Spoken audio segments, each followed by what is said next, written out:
right here. At home. Protect your out. We put the work in. Let's finish. Come on, man. Let's do this. Family up here. 1, 2, 3. Yeah. You see, we dream chase, cause that's all we was given to start with. Then we realized the dream was obtainable. Now look at us.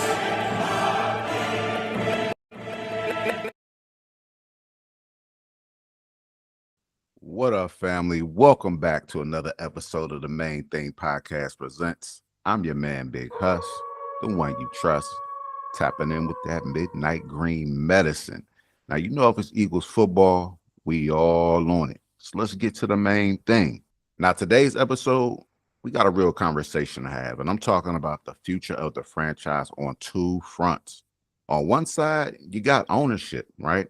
Stadium talks heating up, new building, new location, possibly moving on from the link within the next decade.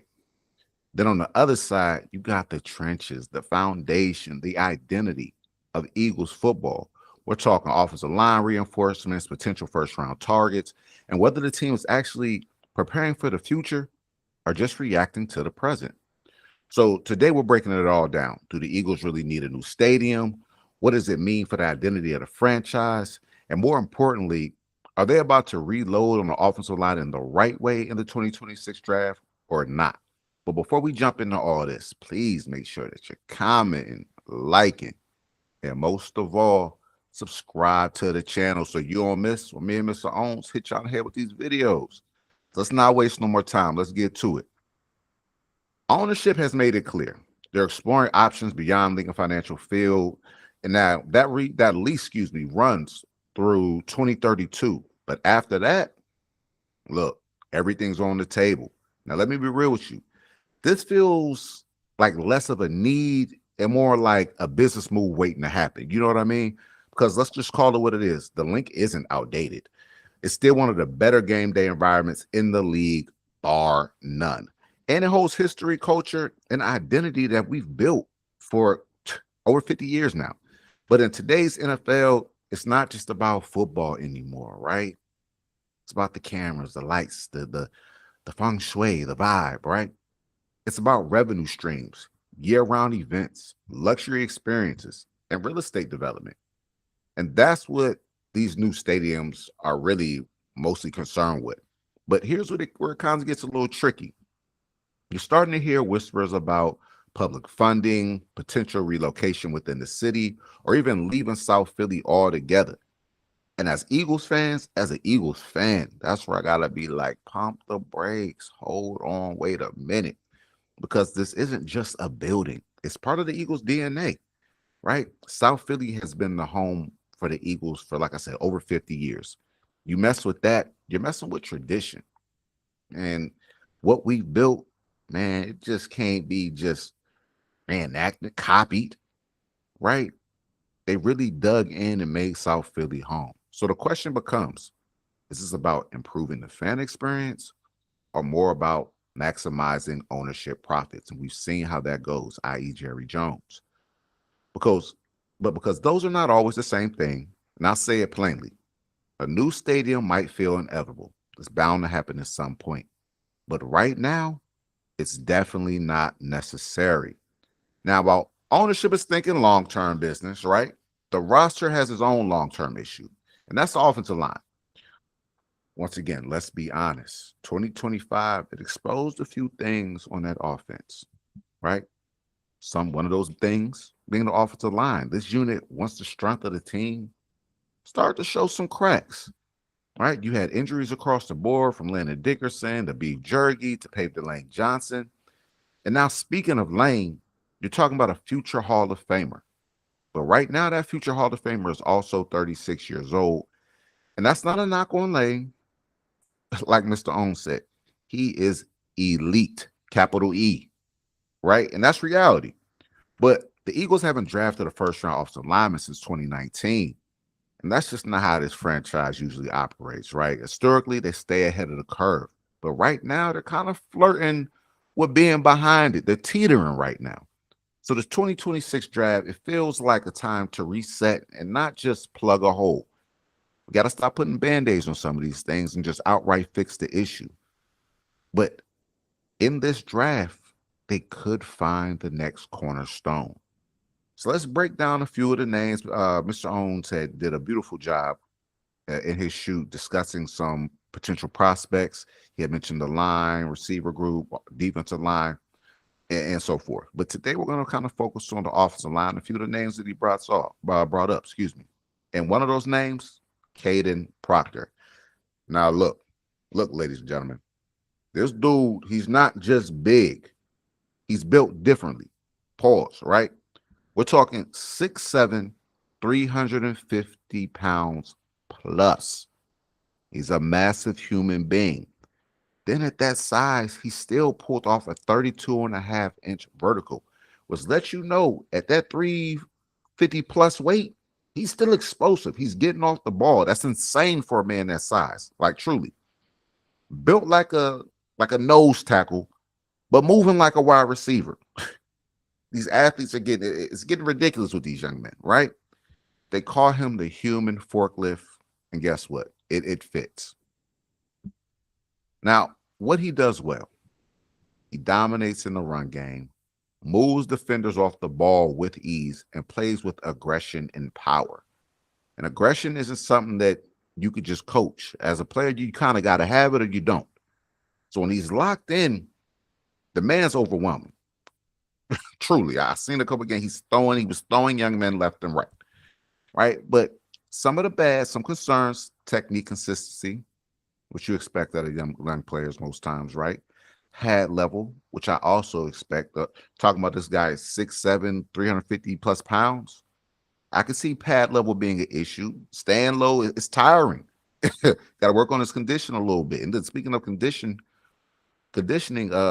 weight management is also another issue that he kind of suffers from. But we've seen that in Jordan Davis. We put him with the right specialists, and Jordan Davis, especially this past year, the best we've ever seen him as far as play-wise and being in shape. So that's just something that you have to keep in mind when drafting Kadyn Proctor.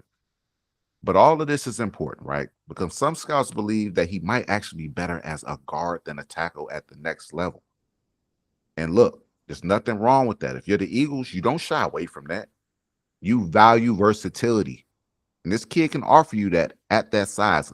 Think Mekhi Becton, but somewhat of a better athlete, right? Now, Proctor gives you options, a right tackle successor or a dominant interior presence. This is a high ceiling, high upside pick, right? If his technique catches up with the physical tools, you might be looking at one of the best offensive linemen in the draft and truly a potential Hall of Famer when it comes to that point in time. Now, let's talk about a different kind of prospect, though. You have Max Henachor. I hope I'm saying your name right? He has traits. Plus, he's a kind of a developmental guy. Didn't grow up playing football. His background is in soccer and basketball, which is great because that means the kid can move, right? I believe he was around, let me pull up, look at my notes real quick. I don't want to give you all the wrong measurements on the guy. 6'5" and 7/8. So 6'6", 320 pounds. He had a 4.9 40-yard dash at 320. That's amazing, right? And a 30-inch vertical. So you're talking about another explosive athlete. What does he do well? Smooth in footwork, right? Natural athleticism and a strong anchor when he's set properly. He's already shown flashes against legit competition and had a strong Senior Bowl showing. His name has quickly been rising up draft boards. Now, some concerns, though. Hand placement, technique refinement, inconsistencies in recognition mean he's not always trusting his eyes and seeing the right things. But these are all things that are coachable. This is not a reason to shy away from this kid.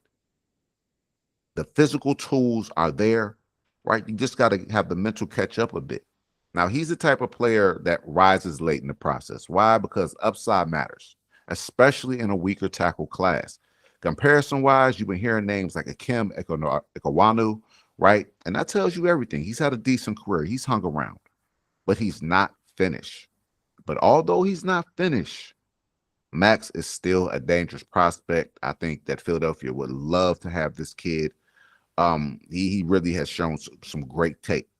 Now, this one right here, though, might be the most Eagles-type prospect of the group, Monroe Freeland. You already know where he's from, University of Georgia. We love them Bulldogs, man. Now, Monroe, he's 6'7", 315, right? 35-inch arms damn near. He had a 4'9", 340 and 33-inch vertical. Another explosive athlete. Now, what does Monroe do well? Has elite length, right, as far as arm length goes, fluid movement, and strong and pass protection. He fits perfectly in a zone-heavy scheme, shows great feet, right, good recovery ability, and can mirror pass rushers in a one-on-one type situation. Now, concerns. I mentioned he's a little bit lighter, not too light, but a little bit lighter. His play strength can improve. He needs to get a little stronger at the point. Finishing blocks, right?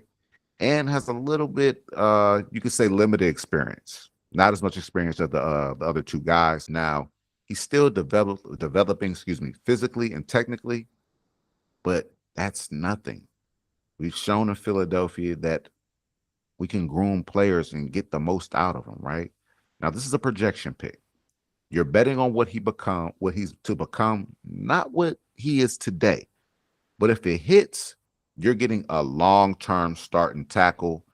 And once again, went to University of Georgia, a lot of familiarity with the Georgia Bulldogs on the Philadelphia Eagles right now. You know we love those connections, right? So speaking of connections, let's connect the dots here. So you've got a stadium uncertainty at the top right now, right? Aging core pieces on the roster and a clear need to rebuild the offensive line pipeline. But here's the reality. The flashy move is the stadium. But the smart move is that trench work. Because no matter where you play, if you can't protect QB1 and you can't run the ball, none of it matters. You need those things to win games. And in Philadelphia, we've proven that we can win games in the trenches, whether that be on the offensive side or the defensive side. So we got to get back to what we do. Now, the Eagles are at a crossroad, and it's not a bad one. I mentioned this, but it's a defining one. Do you invest in image or do you invest in identity? Because the best version of this team were always built from the inside out. If you know, you know. You know how we do in Philly, right?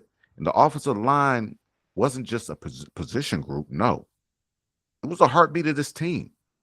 So if you get this draft right, and we're talking about setting up the next era of Eagles football, but if they don't, then all that stadium talk for what? Yeah, y'all got a nice stadium, but we losing games. You know what I mean? So banners, they're not built with bricks and glass. They're built in the trenches. We got to get back to what we know. Now, look, I hope everyone had a great week going into a great weekend. Y'all know what it is. Fly, Eagles, fly till we die on this side. Hey, but if you don't know, I go by Big Huss, and that's your midnight green medicine. So we'll catch you on the next one, and this has been the Main Thing Podcast. We out. It was I was gonna make a lot of money doing what I wanted to do. I went after it, and it was a struggle to achieve it. But you know what? I caught that bitch. Dream chasing.